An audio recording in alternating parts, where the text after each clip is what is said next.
partenariat avec moi, elle est partie justement de l'équipe de foot, de toute son équipe. On aimerait bien mettre en place des ateliers culinaires en direction des jeunes, des enfants, des familles. Ils ont eu une très très belle idée, vraiment ingénieuse. C'est maintenant une habitude.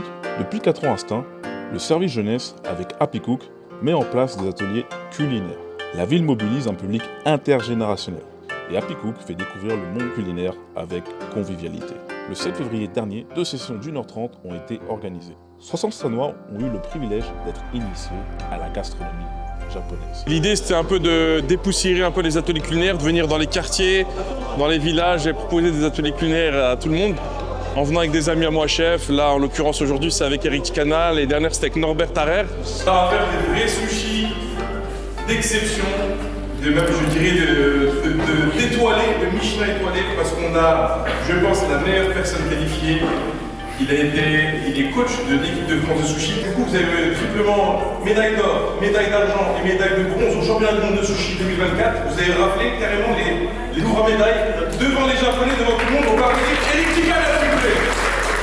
Avec Karim de Happy Cook, ça fait plus de 10 ans qu'on fait des ateliers ensemble et du coup c'est toujours un plaisir de venir animer des ateliers. On voit les jeunes, on voit des familles qui viennent faire du sushi, moi ça me fait plaisir. Donc là nous avons de la pousse de betterave, là nous avons du radis et là je ne m'en souviens plus, il y a une pousse de pois chiches, voilà là, du riz à sushi, des oignons frits. Et là, on attend le thon. Les sushis que vous achetez, il y a toujours beaucoup de riz, un peu de poisson. Et là, on vous apprend comment on proportionne des vrais sushis. Un vrai sushi, c'est toujours 70% de poisson et 30% de riz. Il y a toujours plus de poisson que de riz. Aujourd'hui, c'est important de montrer c'est quoi un sushi, parce qu'il y a des sushis, on en voit partout maintenant. Et après, il faut vraiment faire l'éducation autour du sushi. Et du coup, là, quand je vois tous ces jeunes maintenant qui sont...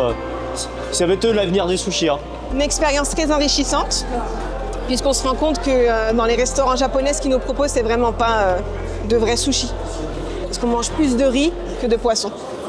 C'était génial, les gens ils étaient attentifs. Ils ont fait des petits end-rolls super. Les sushis ils étaient très beaux. À partir de cet atelier, de faire des sushis à mon mari, de vrais sushis, et à ma famille. C'est important d'éduquer les gens sur l'alimentation. C'est important des personnes comme nous de se positionner pour leur montrer en tout cas que bien manger, ça ne veut pas dire forcément manger cher, mais c'est un état d'esprit. Manger bien, ça l'apporte à tout le monde, il faut juste avoir la volonté de le faire. Et si vraiment les gens ont la volonté de bien manger, je peux vous assurer qu'au niveau du corps, ça se joue, au niveau de la tête, ça se joue. C'est important de faire ce genre d'atelier culinaire. Merci à toi, merci à toute ton équipe, ça fait chaud au cœur, et merci à vous pour votre participation.